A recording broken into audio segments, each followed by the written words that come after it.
Previously on that Cthulhu John.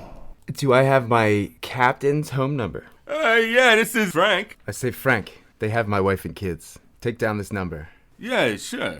I plan on going to the library and looking up, missing people. All right, so you find a couple articles that deal with the missing Dover couple. What's going on? Willis. Luke, we're going to both head down and try to wheel the crate out. First, we're going to get it in the van, and then we're going to take it to my garage, where I have a little private lab set up. Did you take a look? Here goes nothing. You see that pry bar? Pries it open and pops it off the rest of the way. Takes a look in. It was pretty shocking at first, and he looks over and goes, "Ah! Ah!"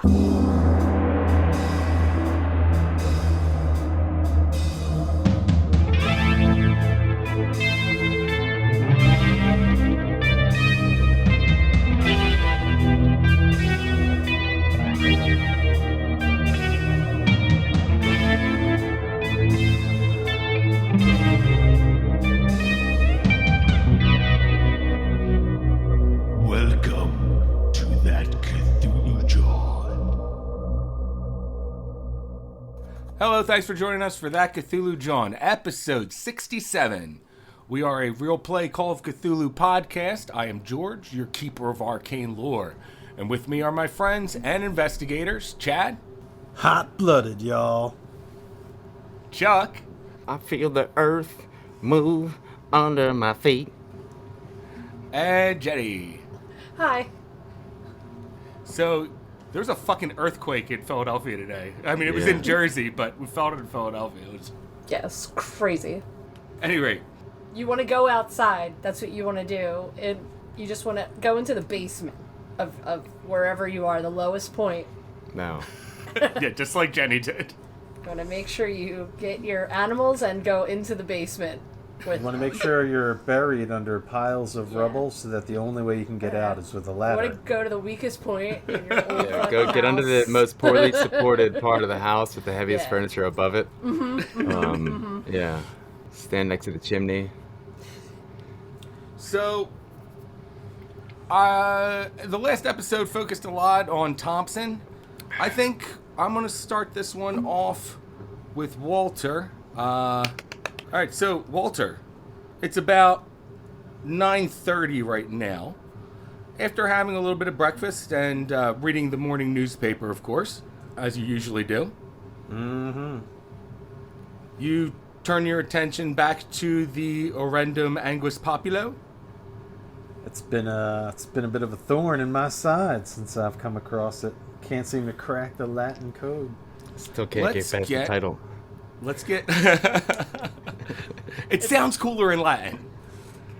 So, Walter, let's get a Latin roll out of you. Alright, I need this one to pass, Dice. You know, you've been letting me down a lot. All I've been doing is focusing on knowledge that should be forbidden. And you're kicking me in the shins every time I take a step. Ooh, that's a good one. That is a 9. Thank goodness. Oh, wow. All right. Okay. So, Walter, you start reading through this, and you're learning more about the details of some of their rituals, including the blessings that they give over a body before they consume it to take on the person's likeness. Holy shit. First thing I think is, how would some human have this knowledge? Right. I'm a little suspicious already. Right. But as you read on, the words in the book, Walter, start to hit a strange cadence. It kind of sucks you in further as you read it. It has a strange rhythm to it that is both patterned and chaotic at once, like an irregular heartbeat. The world begins to swirl around you. Give me a sanity roll. Oh, shit. Actually, I'm sorry. Before the sanity roll, give me a POW roll. Giving Walter a fib, too. Ooh, where's a 15? Very good. And then sanity.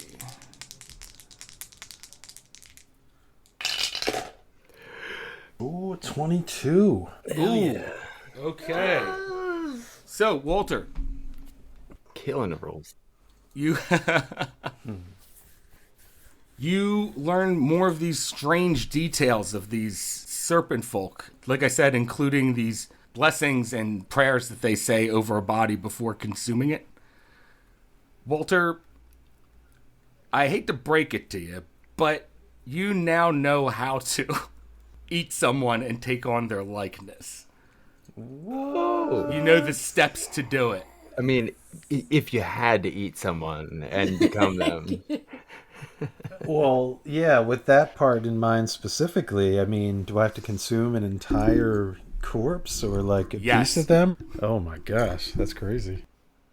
I think your best bet is to maybe turn into like a predatory animal first, and then it won't be so weird when you eat a person to become them. Right? It won't be cannibalism. You have to consume the body over a period of, I think, 2 to 5 days. Ooh, And it's gonna spoil in that time. yeah, so you got to eat it over that time.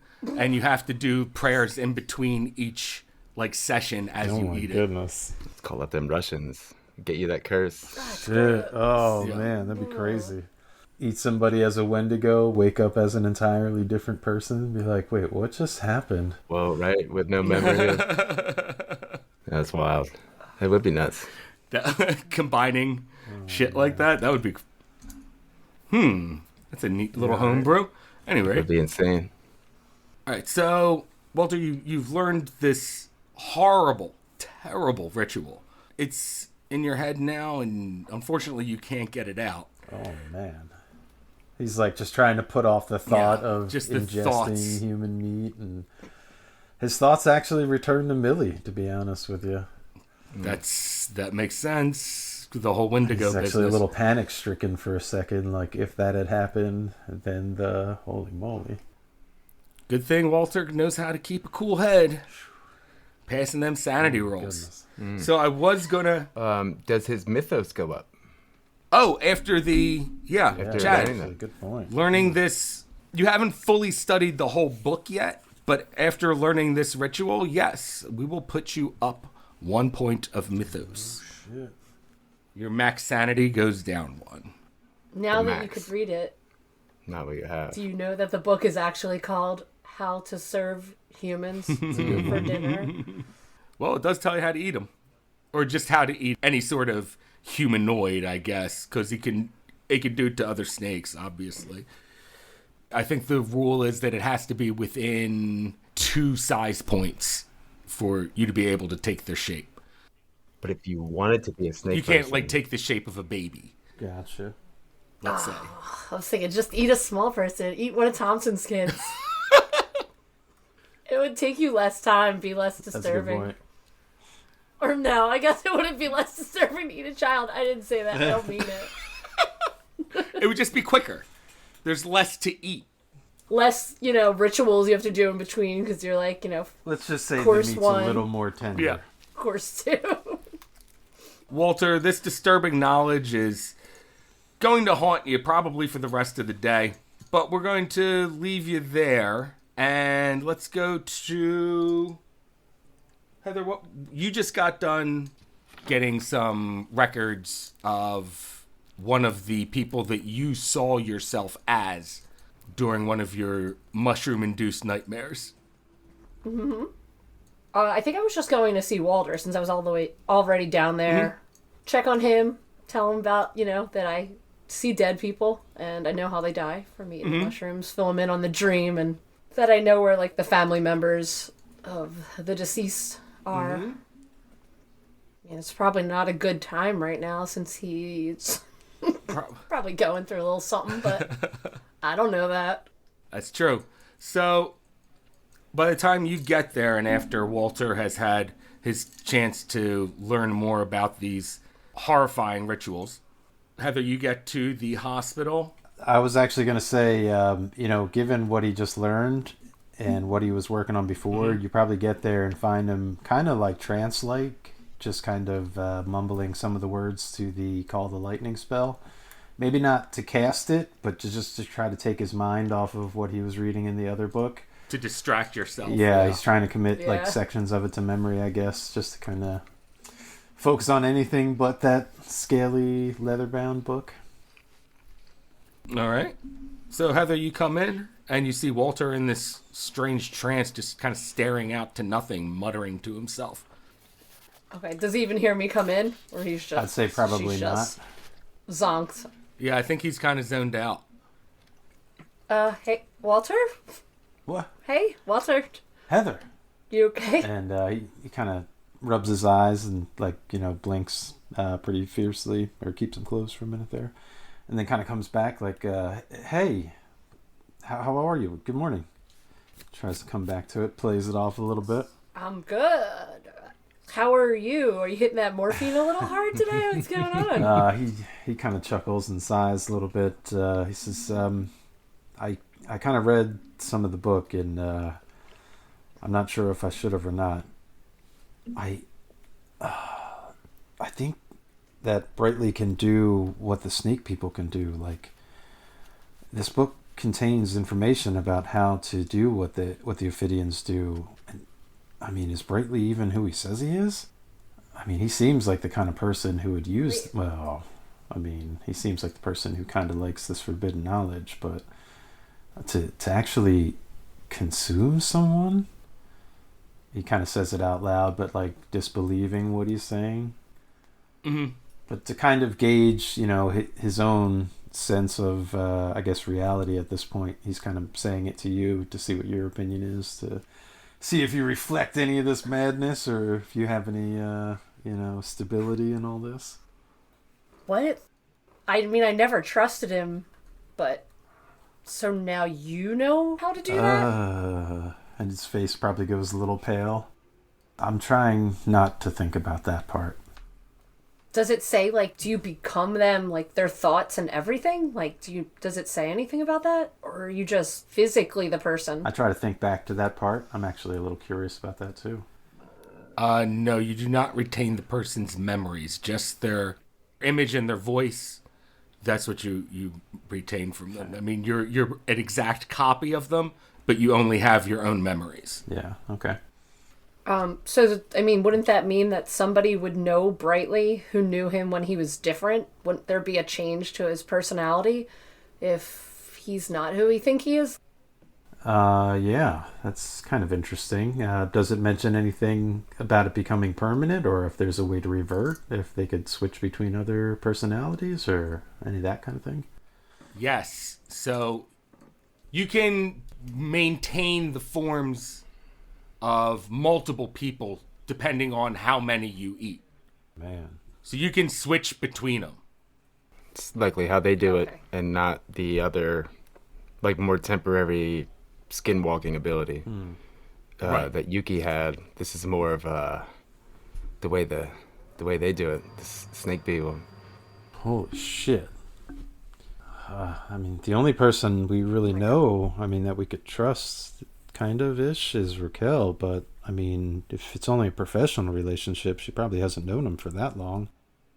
Yeah, I mean, I wonder, do you know how long she's worked there? To how long he's worked there? Like, how long... Does he have any relatives? You guys have spoken to him in the past and know that he has been there for years longer than Raquel has been. Comes along with tenure, I guess. Yeah. I mean, I guess if we can find someone that knew him before he did this transformation, it would help give some clarity on whether or not he is who he, like, says he is. I mean, at this point, we don't even know who Brightly could be. Oh my gosh. I can tell I have made you guys very paranoid at this point, which is fun for me, but I don't want to stress you guys out too much. And since Chuck's eating, I think I'll go to Thompson. I did want to ask him if he thinks can you eat dead people? Oh, go for it. Do you have to, yeah. Okay, Like, go to that. does it say anything about you having to kill them, then consume them? Or do you eat them alive? Like, I mean, I guess you could do both ways, but I assumed it implied that they would be dead when you were eating them. I mean, from From what Yeah. I know, you can't really... I mean, humans can't eat humans raw because there's a certain chemical in their flesh that would make one go insane, which in the context of this book might not be an issue. But for me, personally, I think... It doesn't say specifically that they have to be dead, but it doesn't say that they have to be alive. It just says they have to be eaten. Yep. Could he have killed Thule with his other spell and then... Well, I mean, nobody's ever seen Raymond again since his death. I don't think that he's been copied. True. I don't know. I do have an interesting idea, though. You'd mentioned something about a neighbor when you stopped by Brightly's house. I wonder, if they've known Brightly for a while. Perhaps they might have knew him way back when versus now. And I definitely don't think we should keep this book. I'm almost considering whether or not I should read the rest of it, but it's probably for the best that I do at this point, but I think we should return this as quickly as possible. Question, does it say the person needs to be completely consumed or just ritualistically consumed over the course of the 5 days? Bones could be a problem. No, it has to be completely consumed. Like bones and everything? Yes. Bones and all? Bones and all.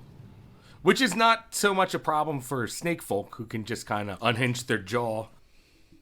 Yeah, I don't think I'll be using this for a number of reasons, but It's cool to know about, I mean, as far as the pursuit of knowledge, but yeah, it doesn't seem very likely or easy to do for A human, yeah. a man. It's a lot of bones to eat. Yeah, you would definitely need like some sort of blender or something. There's a lot of bones to eat. I know what the name of this episode should be. What's that? Man-eater. Man-eater. comes. Yeah, that's why, now thinking about it, 5 days almost seems like a race. It seems less likely. That's a lot to eat over 5 days. Yeah. It is. Bones and all, too. Shit, man. Some It's work. definitely... Got to get someone thin, Maybe maybe. that's what the experiment's about. Get them all emaciated first so there's less of them to consume. I doubt that. Just a stretch. I'm just being silly. No. Um, Nope. Just making sure you're on your toes, Heather. I was just seeing what you guys reacted to that bonehead thought. It's fun to speculate, but Speaking of Heather's toes, there's other digits that were removed because she touched some mushrooms and is now seeing nightmares. You going to tell Walter about that? Yes. So should I tell the whole? You don't have to tell him the Dream, whole. or do I Just set aside- you know. Okay. So I just tell you the whole dream about how I can see dead people, and it's because I touched the mushrooms. recount the dream a little bit to refresh my memory, too. I'm sorry. Okay. So I keep having these reoccurring dreams, and they're always like of the last moments of someone's life. And I'm pretty sure I'm seeing the people who died and were in Yuki's wall. And I think it's because I touched the mushrooms. Holy shit. I wonder how many bodies were recovered. I don't know, but I don't know how many more of these dreams I can mentally handle. I actually went to City Hall because I get some of the memories of the people. Like, I know I am them in the dream, so I know my name and the name of my loved ones. And one of the people, the couple that was killed by Yuki, their children went to their living relatives, their parents, and they're in Delaware County. Walter looks kind of grim for a second, and he's like, whoa. You're not thinking about, like, reaching out to them or something. He's like, Heather, don't, please do not implicate yourself in any way in this. We need you now more than ever. So you don't think I should ask them about it? You don't think I should go there? I maybe anonymously at best. I mean, I wouldn't touch that with a 10-foot pole, as they say. I mean, if that comes back to you, and I mean, what if there's other people that were working with Yuki? It sounds like a lot of bad could come from getting involved with these other people. I don't know. It's just my thought to be wary. I wasn't really going to go there because I don't trust them, but maybe I could make like a phone call from a payphone and ask. I mean, to what end? I mean, what's your goal? I was just thinking I would call and say that I was doing a report about missing people. I don't know, but if I can remember enough of these dreams and track down enough people, could I don't know. I kind of was here to ask you if you had any ideas what I should do with these horrible, horrible visions. I mean, if perhaps, you could provide the family with some sort of closure, I mean, maybe that would ease your own anguish on this subject. But, I mean, again, maybe anonymously, I don't want to sound too paranoid, but I mean, maybe think about cutting some letters out of magazine pages or something. I don't know, but that might be extreme, but I wouldn't go. It makes it look worse. You see, Walter went from disturbed to even more disturbed by the end of this conversation. Believe it. All right, so now there's no heater on. Let's get back to Thompson and Raquel and Willis all in Willis's garage out in Elkins Park. It's about 8 in the morning. You had removed the lid from the... And he was like, yeah, from the crate that the Ophidian corpse was in. Yes. He was like, yeah, I can look at it. I freaked out a little before, but I'll be fine. And he freaked again. Yeah, he did. And so we left off with him just screaming, and he starts to back up from the crate and going, "Oh my God! It's coming at me! Someone stop it!" I try to subdue him or calm him down a bit. Not subdue, I guess, necessarily, unless I have to. But I try to calm him down. Close the crate. You're fine. It's just me. He fell backwards and is on his ass now and is trying to scoot back, and he's in the corner. And he's trying to shield himself from nothing. I glance at Raquel and kind of raise my brows. Because we've both kind of been in this situation before. Right. But she was just last night, I guess. I make my way over to him and just crouch next to him or wherever and try to get him together. Okay. They used to slap people back then. I don't really know how effective it was, but I feel like it's time for a slap? Do I know any better? Yeah, I'm just going to give him like a little, get it together, a little shake, grab him by the sweater vest or whatever. All right, let's see. You tell him it's not real. Shake him. I say, yeah, get it together. It's dead. He starts to rub his eyes, and he looks around, and he's in a cold sweat, and he goes, take your time. Calm down. I'm sorry. And he starts to slowly get back up. Raquel goes, is everything okay? And she goes, oh my God, wait, I have class. I have to get to class. Say, should we get you a cab? Willis, should we go in your house? You could probably calm down. She needs a phone, I guess. I try to help him to his feet. Try to coax him into the house. Okay. All right, so you help him up to his feet, and Raquel takes a cab, or calls a cab. She knows she's going to be pretty late to her classes, probably miss her first one.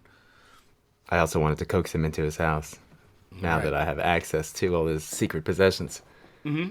Just gotta sneak around a bit. Sneaky freaking police officer tricks.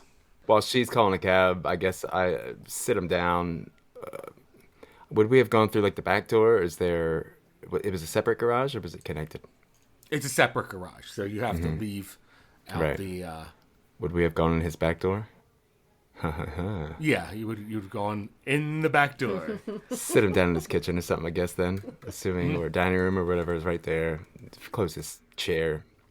He's trembling. I'd be like, do you want water or something? Should I get you something? He says, yeah, maybe just some water. Get me a rag with cold water on it too. I start just like randomly opening drawers and stuff. I say, where am I looking? But also kind of just get a glimpse of everything. You come across a rag. All right. There's nothing in the drawers that are out of the ordinary. A human hand. Complete log of everything I've done wrong recently.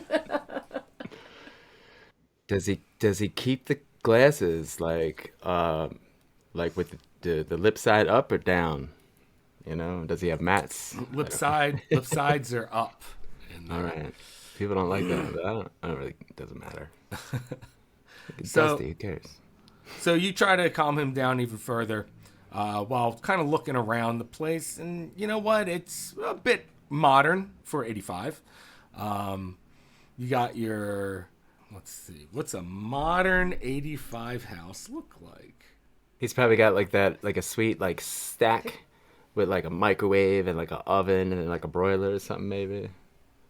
Maybe like an accent wall. It like has different wallpaper than the other walls.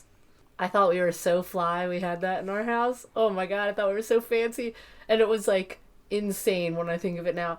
Most of the walls were this straight pastel, like pink and blues, and then one was floral. That's pretty I dope. was like, yeah, That's I pretty thought dope. we were I'm like, seeing something pretty similar to that, actually. He's got a custom fitted washroom, He's got an automatic dishwasher probably. giant first gen microwave. Nah, it would be like third gen maybe. He's got things with a lot of like sharp angles on it.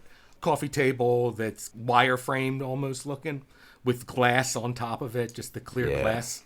Those black and white sculptures. There's angular people with big shoulders. Nice place you got here, Willis. There is pastel pink walls, Damn. Yeah. Swanky. some glass block wall that looks like it's there for almost no reason. What was that last part? A what? It's a room divider that's made out of a glass block wall. Huh. Uh-huh. He's got the vertical blinds over the back glass door Nice. and vertical blinds in the bay window in the front as well. Everything's pretty 80s, but modern for the 80s. Does it look like a way a bachelor would decorate his home? He's not married, right? Yeah, okay. He is not. It does look like the way a bachelor would decorate his home, though. How does he dress again? What does he wear? Is he the one that does the same outfit every day, or is that Tom? No, that's Tom. Okay. No. Yeah, He's he's real tall, very this tall. dude. He Does it usually look like he has like some fashion sense?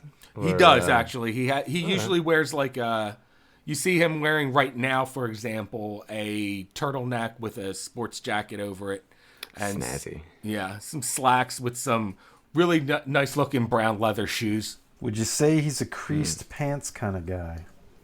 Spiffy. I would say yes, creased pants. This dude is stylish. hubba hubba.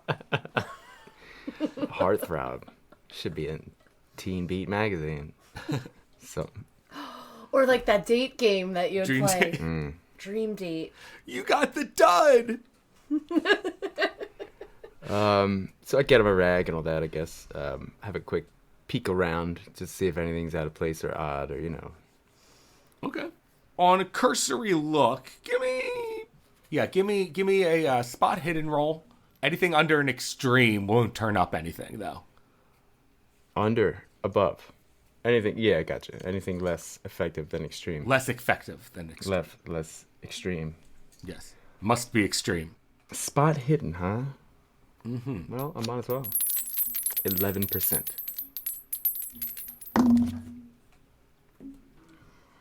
I got a 29. I'm not gonna. That's a lot to spend. I don't want to do that. That's a lot to spend. Yeah, I'm not doing it. You don't know. You don't know what's going to turn up. I've been looking around. Nothing really. He seems pretty clean. Yeah. Not leaving shit around at all. But I won't push it just yet. The place is clean, if not sparsely decorated, but everything does seem very neat within the house. Get him a water or something too. Or He's got one of those refrigerators that's got the water in the door. oh, fancy. It's a black refrigerator, too. Oh man, Yeah. Whoa. it's so modern. Whoa. Yeah. Super modern. It's pretty neat. I'll fill him up a cup of water. All right. Bring it back to him, and he's He drinks it down and he goes, "Oh my God! All right." Yeah, I pull out a chair or something. Sit down with him for a second. He looks like he's trying to pull it together. He's rubbing his temples. He goes, "Okay, all right. Well, detective, I guess we should start by laying the body out." I've already cleared out your freezer, so storage might not be too much of an issue. But, I mean, if you think you're up for it, otherwise, feel free to have a short break or something. I mean, if you'd like, I'll try to wrestle it out of that crate by myself. He says, if you think you can handle it, that would actually be probably really helpful. We're going to say it took you about an hour to calm him down enough. Does he get up and use the bathroom or anything at any point in that hour? Let's see if he does. Let's give him a constitution roll. No, he doesn't have to use the bathroom. Poop. Right during that time, he's just kind of sitting there staring at the ground. You're doing small talk with him to try to keep his mind I like off hold of him it. and shake him a little bit. I sing to him. Yeah, a little lullaby. Yeah, like men do. Woosa, baby. I just want to be rocked and cradled, you know? And someone to change my diaper. Anyway. Yes. So he calmed down a bit. And all right, so yeah, you go out to Willis's garage and try to wrestle this snake out of the crate by yourself. Oh. Yeah, I mean, not exactly, but yeah, I guess so. There was some kind of device we were using to move it. Yeah, you had a dolly, like a wheeled dolly. It was strapped to it. Okay, did we just kind of like lay that down and leave it on there? Is it still? Oh no, I guess if we opened it, the straps wouldn't be on there. I'm gonna strap it back up. The lid doesn't necessarily have to be on, but I guess maybe for now. And then try to drag the whole thing up onto the table rather than trying to lift him out. I don't know. Okay. I don't know what would be easier, really. I mean, just pull it from one end or try to... Well, you could pull off one of the sides of the crate. Yeah, I figured once I get it up there, I could just kind of dump it over or... I would think the best way would be to position it in front of the table, take one of the side panels off and just kind of push them onto the table. Then you just have to lift the legs up, basically. If I stand it up, isn't it going to like crumple into the bottom half of the crate anyway? He's not frozen, and I'd imagine the box, it was like sarcophagus size, so there'd be some... I don't know, if you want to make it harder on yourself, dude, sure. Or whatever I think is easiest, I guess. Nope, he crumbles to the bottom. Ah. You're going to have to give me a Ragdoll strength effects. roll to do anything. Hard pass. What if I take one of the straps? Are they ratchet straps? What if Yeah. I take one of those to use to just like kind of crank them up over top? Use it to pull them up. Okay, got to be a hard pass, but you get a bonus die. Oh, cool. I like that. Oh, they're the same number. 65. Will not do it. They both failed. No, I'm having a real tough time trying to lift out this dead weight, crumpled heap of Snake Man. Yeah, I don't know why I volunteered for that job anyway. But I'm gonna take a short break and snoop around a little bit, see if I can find anything to help me with this, and also anything that might stand out All right. under the guise of looking for tools or something. Right. Yeah. He's still in the house, so... Well, I don't know if he's gonna pop up. Right. But looking around, give me a spot hidden roll.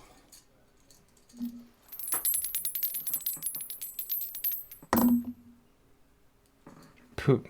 94 ain't gonna do it. Well, doing your cursory look around the place, trying to figure out how to lift this Snake Man onto the table. You don't really see anything that seems too out of place in a garage that wouldn't look at... Well, I mean, there are definitely some things that looks out of place in a garage, but you don't see anything that would look out of place in a laboratory for sure. Yeah. You're not too familiar with this type of equipment, regardless of how many times you've been into the forensics lab. I want to look under the corners of like the freezer or anywhere I think maybe what if there was drippy bloods or anything that might have fallen under something. So you're taking a know. closer look. Are you pushing your roll? I'm pushing my roll by getting down on my kneesies and my handsies. Okay.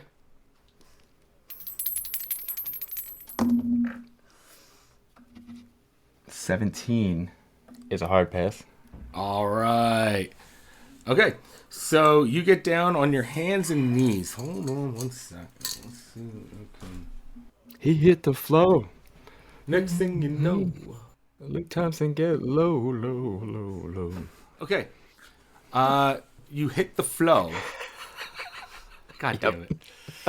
And you're kind of down on your knees looking under one of the tables. And you see what looks like a familiar colored piece of dried up leaf sitting under one of the tables. Like a purple lotus. Like a purple lotus leaf dried up. Looks like it kind of fell underneath the table here. Maybe while he was processing it. Yeah, what a jerk. Like, for how rare that is, he's just like throwing them around willy-nilly.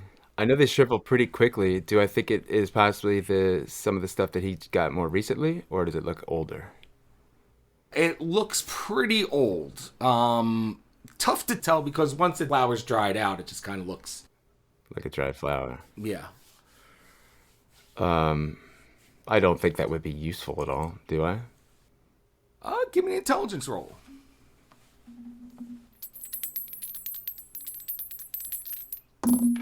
Pretty smart, guys. However, I believe a 97 is bad. Can I spend 97? 97? Yeah. Ooh, yeah, you can spend luck. I would only need to spend 7. It's pretty smart. Wow, you're really smart. All right, I'm spending 7 luck because I ain't doing that. Oh, hell no. So, you remember when Heather was recounting her kidnapping by Yuki? Kidnappings by Yuki. She said that Yuki blew some powder into her face before she started tripping out. Mm-hmm. And you think that maybe just to crush this up a little bit, might be enough to dose someone. I imagine I might have some rubber gloves or something in my pocket. Absolutely. Job You're ski. a crime scene investigator. I try to gently grab it with, between the rubber glove, kind of cradle it in, roll it in the glove just to keep it from... I assume it's going to start crumbling almost immediately if I try to pocket it, so I'll wrap it in the glove. Give me another intelligence roll. I mean, it's hard for you to fail, but... I dropped one. It is, especially with a 14, which is a hard, extreme. Woo! Okay, you have a little notebook. Mm-hmm. You can put that little leaf in the notebook. Lay it on down in there. Yep. There you go. It'll be well protected there. Kind of fold the page around it a little bit, make a little envelope. Okay. That's cool. Smart. That might help. As you do that, you start to tuck your book away, and then you hear the footsteps of Willis approaching. Let's say, hey, Freeman, I can't seem to lift him alone. I can't find anything to help neither. He says, all right, let's get these ratchet straps off of here. Yeah, I tried to pull him up under the arms with it. Yeah. It just didn't really work. Yeah, he says, let's both do it and, do the other set as well. All right. Is it on 3 or at 3? What's your strength? Is it the 1, 2, 3, go, or is it 1, 2, 3, go on 3? 3, no. 1, 2, 3, then go. 1, 2, 3, then go. 1, Okay. 2, 3, 2, go. 3, go. All right. What's your strength? 50. 50. His is 60. This guy weighs... All right. With the both of you doing it, you don't need to do a strength roll with your combined strengths. Yeah. Yes. Pretty much. Yeah, stiff as a board, light as a feather. Oh. Does that mean I learned a new ritual? You plebe. He doesn't even know light as a feather, stiff as a board. I bet he never even heard of Bloody Mary. Oh, dear. All right, so So you have him lifted up on the table. Willis goes, well, if this thing's anatomy is anything like a snake's, I would think. And then he turns around and starts going into a drawer. He pulls out like a little knife, kind of a scalpel. And he starts to slice down the side of the serpent folk's neck. I make sure I got glasses on. Take out my notebook. Might make some notes just in case. Anything we could learn might help. All right. He's slicing this thing. You make sure you have your glasses on. Yeah, I don't want to get squirted. Well, it's a good thing because as he's cutting through it, there is a squirt that comes out. Always. Yeah. Yeah, he goes, oh, crap. And he recoils back from it. But he gets some on his shoulder, and you get some across your glasses. Luckily, it didn't get in your eyes. I used the pen I got in my hand. I tapped the arm of my glasses as I'm looking at them. So he goes, oh, God. And he wipes it. He takes a shop towel and wipes his shoulder off. And goes, oh, God. I reach out for the towel he's using Thanks. as I'm taking my glasses off. And I wipe my glasses. Oh. All right, so you clean your glasses off with that. And he goes, okay. Then goes back to the drawer again and pulls out what looks like some sort of tweezers. Okay. And he goes in with the knife again and the tweezers, and he pulls out this bulbous, bleeding sack that looks like it's yellowish in color. Yummy. It looks like an egg yolk almost. Oh. But it's dripping and bloody. So is this a venom sac? He goes, yeah, I believe it is. He holds it up to the light, turns it around a little bit, and he goes, you know, we can create an anti-venom with this. My eyes light up. Mm-hmm. That would be useful. He goes, sorry. Oh, he just friggin' contaminated the whole thing. I thought that was him. I really thought you were like, and then he coughs all over it. You fucker. Nope. He's the snake. He's the snake. He just contaminated the whole thing. He keeps doing that. No, that was just me coughing. That was just me coughing. I was having a cough fit. So paranoid.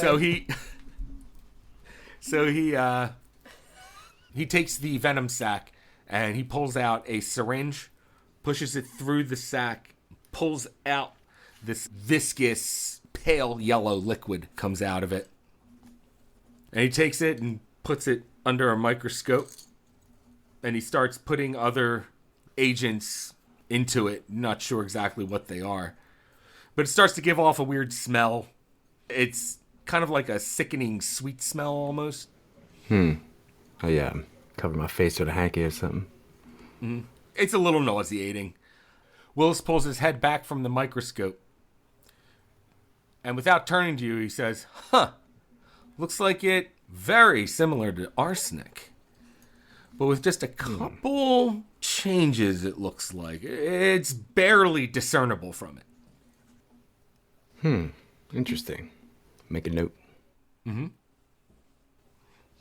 Should that point out? Should that be important to me at all? I don't remember. All right. Well, if you give an education roll. I was going to say, wasn't there an arsenic death somewhere in our past? I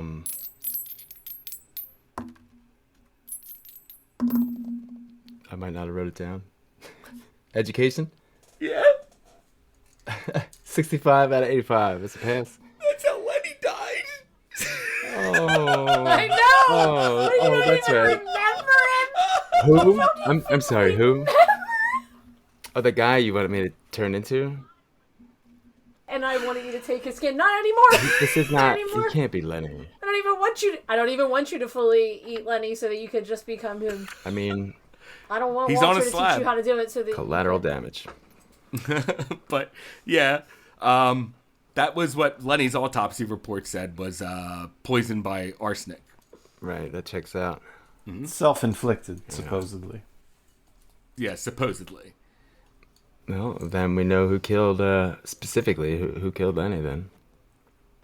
Yeah, I directly know that for a fact that he bit him then, right? Had to. you know that. And you saw bite marks on his body, right? Yeah. Well, I knew, but I mean, this Puncture is, marks. Yeah. Yeah. This is confirmation, I guess. Yeah. Fuck. I mean, I already do, but Right. So he takes another syringe and pulls out more of this goo from the venom sac. And he says, now, this will take probably at least another day, but I think I can synthesize some sort of anti-venom from this, just in case any of us gets bit during this process. I'm kind of standing back at this point because of the smell and maybe in the doorway, having a cig or something, blowing it out the door or something. Okay. Just like barely inside the room. You know, Detective, if you could just do me a little bit of help, can you hand me that beaker over there? And he points across the room. Fine. Yeah, sure. I walk over and where is this beaker? It's just the opposite side of the room from where he's sitting. What, like on a shelf or something? All right, Yeah. I walk over. It's on a shelf. All right. I walk to the beaker. Walk over, you hand him the beaker that he asked for. He asked for a specific shape, and you found it. You hand it over to him. That's all. That's all. Nothing happened. I don't like the way you're talking, George. I don't like the way that you're talking, though. The way you're saying it. The way you're saying it is like you're going to kill Thompson. He's going to inject him with this stuff right into his back. And when he turns around to get this beaker, that's what it sounds like. Is he saying that though? It's not. Yeah. That's not what happened. We good. I'll give him the beaker. Okay. So you hand him the beaker, and he pours something out from one test tube into the beaker and puts it over some fire. And you're watching this, and all looks like wizardry to you. Yeah. Yeah, I'm pretty much just waiting. But Willis says, this could take several hours to do this. Does it look like he's kind of getting into it now? Like he's gonna. He looks like he's starting to get into his zone, for sure. I say, do you mind if I use your bathroom?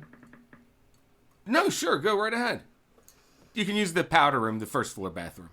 It's right next to the kitchen, Gotcha. opposite of the kitchen. All right, so I let myself out, and then into the house. Okay. And as I was like closing the garage door, I kind of looked back at him, and did he like turn back around and go back to it? He watches you walk into the house. Okay. And then I walk toward the powder room. Do I see any basement stairs or like a basement door or anything? Is that nearby? You do see a door. You're not exactly sure where it leads to. And where is that when I come in? So you come in through the back door, which leads into what looks like some sort of pantry room. Okay. And then it's divided off. It's not really. It's like a mudroom / pantry room. Mm-hmm. It's not like there's a door that blocks it. It's just, a door, an archway that you walk through to get into the kitchen. Okay. Right. You see a door in the kitchen, and you know that the opposite side of the. He told you. Oh my God! All right. He said there was the Opposite powder room was opposite of the kitchen. So the opposite wall, the other side of the wall from where the kitchen is. Gotcha. You understand? Okay. So that's where that is, and there's another door there too. So I know that the door in the kitchen is not the powder room, but that's the first one I walked to check because, basic directions. Or Right. It was a little weird, and I was like, okay, yeah, listen, but like I didn't really hear him. So it is opposites day? Yeah. So I walked to the door in the kitchen just to scope it out. All right. So you head open it. over to that door, and you go to open it, and it is locked. Does it seem like a sturdy door? It seems like the door is not your typical indoors door. Maybe feels like an external door. Okay. And the locks on it, or are there any like sliding bars, or is it just like key lock type shit? And is it like, does it look extra secure? Like overly?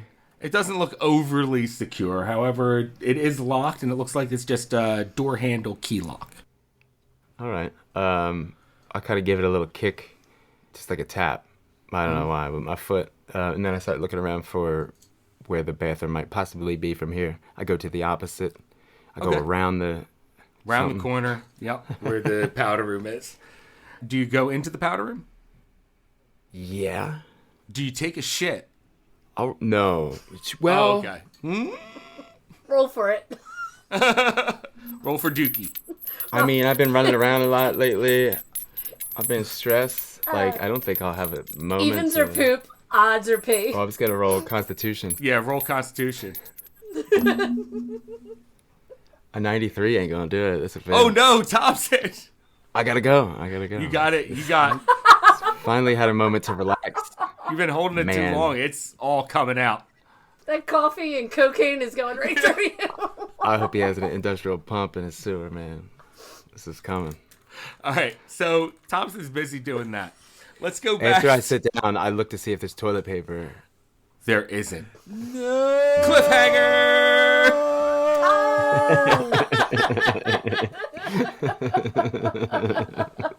And that's where we're going to end the episode. How does Thompson wipe? Whoa. Bunk, bunk. Are we role playing that out, or are we just gonna? No. Please, no. No.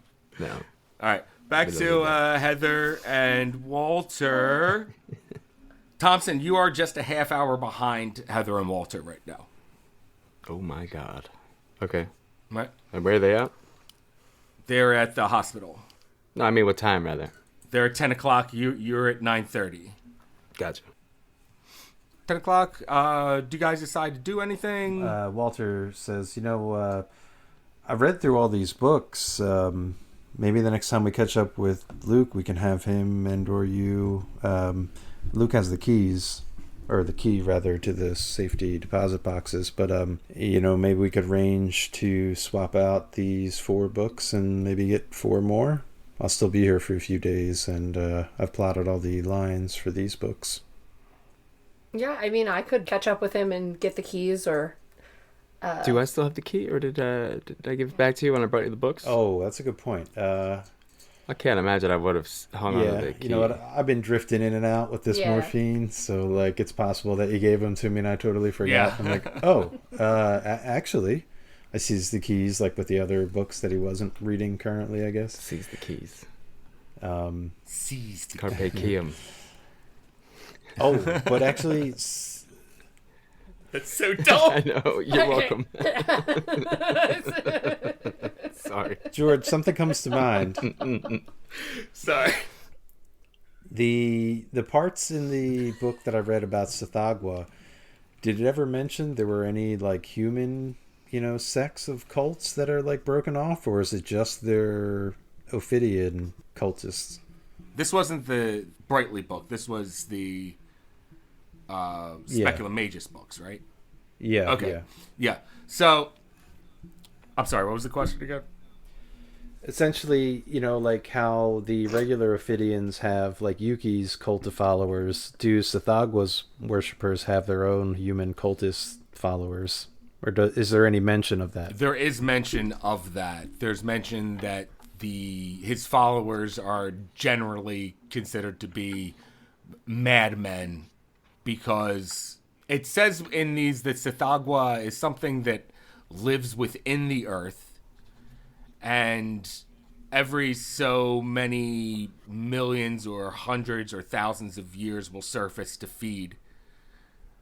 There's theory that humans are actually just there to be its food source. Damn.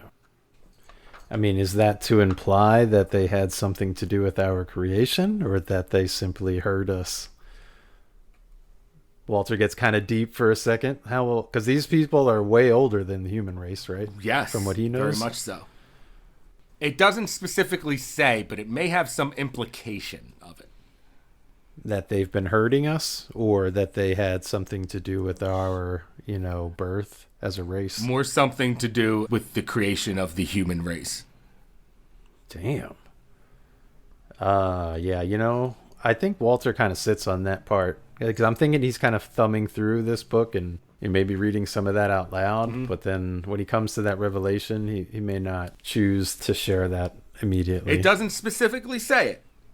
But yeah, because it is insight that he's thinking Yeah. of. So it's not really fact or anything. Walter doesn't really get theologic very often, but because these guys are so old, I don't know.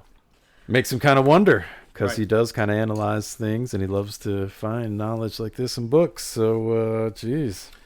He closes the book suddenly. Walter, you realize that the more you read about this, the more delicate your psyche becomes. You just become, everything around you is just seeming darker and more hopeless. You feel like this new knowledge, although satisfying in an academic sort of way, it is taking a toll on your, not so much body, but mind and spirit for sure. Chakras off. I would imagine, too, just the rate at which he's learning these dark revelations is much faster than what his mind can process in the short span of time. It really is, Walter. In fact, let's get one more sanity roll from you. Yeah, I could definitely see him dwelling on that thought for a few more moments after he closes the book suddenly and just doesn't say anything for like 40 seconds. You're like, Yep. Looking at him. Okay, Walter? Yeah, like, especially slamming the book down. Well, not slamming it down, Closing closing it it suddenly with no reason as Yeah. to why Yeah. or what he was thinking. Just a look on your face. 36. Oh, Still doing it. Right. All right. And he shakes his head a little bit suddenly. Always passing this. What is your sanity? It's pretty good at the moment. I'm at You're at like 70 something, right? 78. Yeah. Jesus.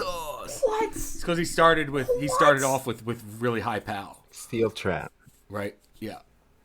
Given what I had hoped to do with Walter, I thought it might be in his best interest. I mean, you're getting there. You're getting Now there. that mythos keeps rising. Oh, speaking of which, learning these spells and whatnot. Oh no, not the spells, but Walter's condition. Walter, did you get a Constitution roll yet today? I know you got a hit point back. No, I don't think anything with Constitution. All right, give me a Constitution roll. Let me know if you get a hard pass or better.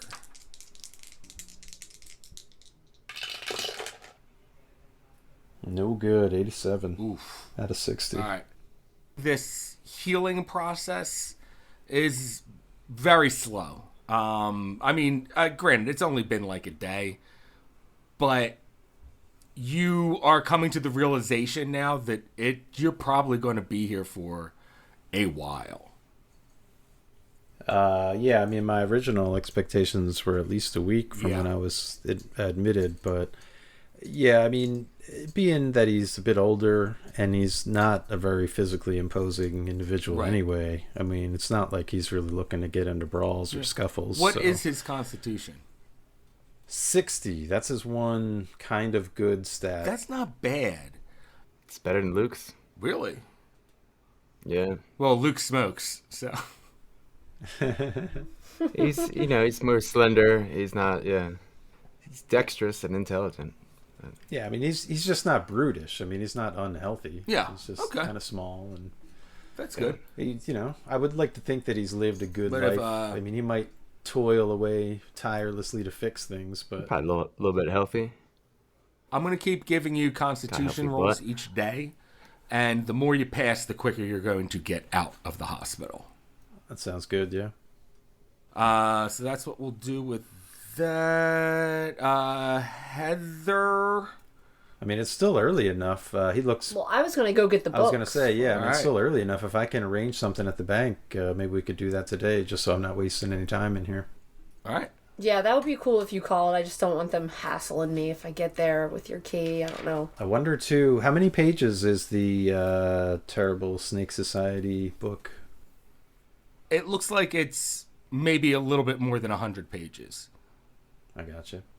The writing in it is very small. The print is very small in it.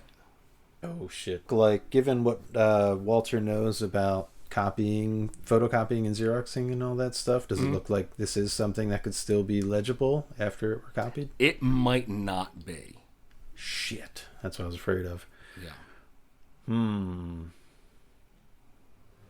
What was the cover of that? Was it Snakeskin? It Some looked like kind a of- snakeskin yeah. binding. okay? Like regular snakes, like earth snakes. That's a good point. How big are the scales, like relative to like like a pet snake or like a giant boa constrictor or something? Or like an ophidian. Well, give me a natural world roll. I don't know if you. Well, the scales are big. Just put it that way. The scales are big on it. Got you. Dig it. Right. Walter says, this stuff is so tiny in places.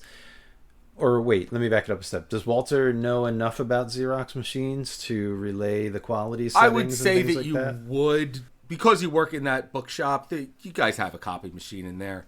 Yeah, I would think so. Yeah. He says, well, could I maybe have you do a test of some of the pages, of some of the fine print, and see if we can Xerox this before we give it back? Because I think I need to take a break from reading this anyway. Yeah, I mean, I can just do it while I'm going down to get your books. That's what I was hoping. All right, great. So he sets the books down, and he gives the bank a call real quick. Okay. Call up the bank, tell them that you're going to send Heather again. I'm going to see if I can arrange for that to happen, yeah. So, Walter, you know that you have still, how many books are left? You're done with... should be another 7, right? Yeah, there's 7 left, yeah. You're starting to tear through them kind of quick, actually. Got it down to the system. Yeah, you have it down to a system, and like I said, it only plots out a line like every 10 pages or something like that. So you have to really go through these things. But you're flying through them. Now, you have all day. You have it down to a science at this point. And you're tearing through them. You think maybe just getting the other 7 even, maybe taking the rest of them out and putting the original ones back might be a good idea. Is there enough room here in the hospital for 7 of these big-ass books, though, at once? Oh, yeah. Yeah, you have enough room between the top of the dresser and the 2 drawers in the dresser. You have enough room for 7 of them. Okay. Well then, yeah, I'll see if I can get all that arranged then. I mean, I guess they don't really need to know about the contents that I'm taking out, but, I let them know about Heather and that she's my assistant, and then I'm still laid up in the hospital, same as the first time kind of thing. All right, so Heather, you go and get 7 of these books this time? Mm-hmm. Right, okay. And return the 4 he had to the... Yeah. I guess first I would stop and see about the copies, like if what he said worked. All right. Yeah, so you do a little test run on the copies. I was going to say, I might have even told you about Joe Clock's copier specifically, because if I'm going to relay the quality setting instructions, it might just be easiest to be on that specific machine that he knows. Okay. So maybe he implies that, not to say that you have to go there. Yeah. No. So do you go there, though? Yes. Okay. So you go to Joe Clock's. He knows they keep it nice and clean, free from dust. Yep. So University City, go back, go to Joe Clock's. Do you go to the bank first or Joe Clock's? What time does first? the bank close? Well, you got plenty of time before the bank closes. Okay, then I'll check that out with the copies first, so that I don't not lug in the books back and forth and back and forth. Gotcha. Good call. Gotcha. You stop into Joe Clock's. You hear the little ring of the bell as you open the door. Inside there, you see it's not busy right now. It's pretty dead. And you just see Theodore at the front register sitting in a chair. He's got his legs up on the table. And he's playing with a Rubik's Cube. Nice. You see him spinning the sides around. Very 80s. He looks really tuned into it. Like, he doesn't look up When the when bell... the bell rings. Hey, Theo! He almost drops the cube after hearing your voice. He goes, "Oh!" And he turns and goes, "Oh, hi, hey, Heather." He bends over, picks it back up again. He goes, how you doing?" I'm pretty good. Just like, trying to help Walter do some stuff as his assistant. 'Cause I'm really proud that I'm an assistant. Yeah. Nice. He says he's still calling you that, and he laughs a little bit, gives a wink and a nudge. Yeah. I fluff my hair behind my shoulder. Yup. Nice. So he says, yeah, what can I help you out with? Anything for Walter? I know he's in the hospital. How's he doing? He's He's doing okay. I mean, his spirits are still good because he's Walter, but She lied. as he's mentally declining rapidly. But physically, he's still okay. I mean, yeah, Yeah. like, he looks great. I mean, Except for the missing bit of he's skin. reading a lot. Says, well, it almost sounds like a vacation for him. He's something like that. Compared to Luke. Yeah, for sure. But I'm just here to... He has these really intricate list of ways to make copies of this book that he has, but it's, you know, it's just a loaner, so he told me to come here because he knows how to use your copy machine best. It says, well, if it's for Walter, and he reaches into the register and he cracks open a roll of nickels and hands you a couple of them. Nice. He says, I don't know how many you need, but if you need more than this, just come back and I'll give you more. Good old Theo. Oh my gosh, thank you so much. As she goes in her purse and then like she just goes and jingles around and it's like a lipstick without a cap and like a quarter. Yeah. Paperclip in there, maybe. She's like, oh, thanks, Yeah. and then drops all the shit back in her purse. It's like an unwrapped butterscotch. Yeah, just like candy. Oh, it's all sticky, got hairs on it and shit. I think that's the good. You should look at the lipstick. So you go to the copier and no matter what you do with these settings, it just doesn't copy right. The most legible you can get it still just looks kind of like Chinese characters. All right, I'm gonna ask Theo for his help if he could help enhance these. I don't know. Maybe I'm doing it wrong. It's just so tiny. All right, let's see. Let's see here. Mechanical. Not his forte. No. He says, Walter's really the one that knows how to work the copier better than anyone. Guess he's just gonna Yeah. have to read it. Oh, it's worth a shot. All right. So from here you go to the bank. Can I stop at like a All right. Rite Aid or like a Woolworths? Yeah, sure. What are you doing there? I'm gonna grab 2 disposable cameras and take pictures of them and see if that is any luckier. Do they have disposable cameras in 85? It's not a bad idea, though. If nothing else, Polaroids. But yeah, putting it on film, you'd be able to blow it up. I mean, as long as it was illuminated, there was no Yeah. reflection or whatever. If there's right? not disposables, I'll just buy like a cheap like 110 camera. Well, wait. Walter took pictures of your father's necklace, so you know that he has a quality camera. He doesn't have it at the hospital with him, but that's a good idea that I didn't think of. Would it be in his office at the No, it'd shop? probably The be- disposable camera was first developed by Fujifilm in 1986. Oh. Damn you, George. Yeah. That's why you made this Man. 85. If only disposable cameras were a thing. Somebody needs to get on that. Okay, I'm gonna go to the bank then. I'm gonna get that stuff. And then I'm gonna go to Walter's house, Okay. grab the camera, and bring it all back to the hospital. Dang. Okay.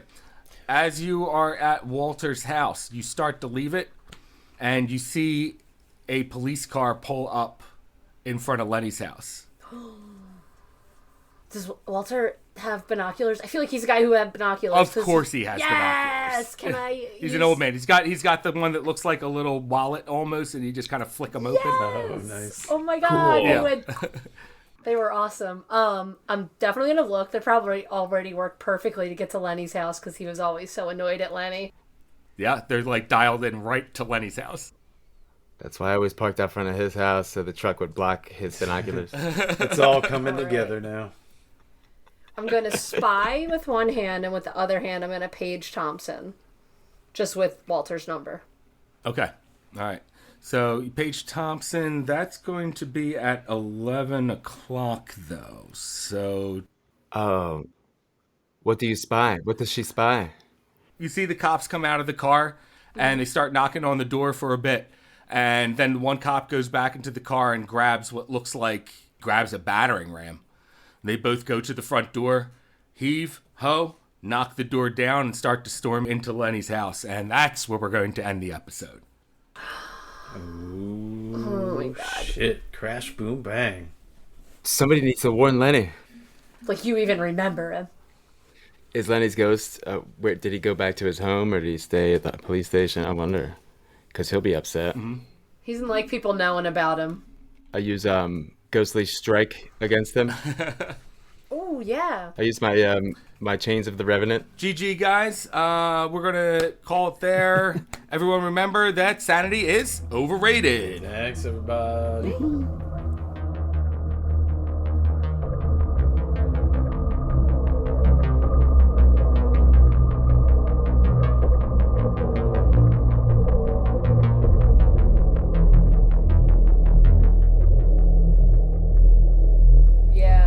I don't know. You're right. Maybe it's just too much stuff going on, and maybe I should just leave this. Maybe an alternate idea?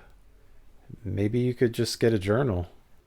Yeah, I have been writing down any memories that I have of the dream when I wake up. You seem like the kind of girl that would have like a dream journal. Yeah. I mean, Heather, not me. I don't care. Wait, what? What? What? You mean Heather, right? Right? Talking about Heather. We're different. We're very different. We're not the same. We just both happen to be bartenders. We're not the same. We both have dream journals. No big deal. Not the same. Whatever. I just want to know why my teeth keep falling out. For Heather. Hey, this is George. Just a quick reminder to like, follow, and review us if you like what you're hearing. And if you want to support us and make our show better, head on over to our Patreon. You can always email us at contact@thatcthulhujohn.com with any comments. And you can follow us on Instagram @thatcthulhujohn.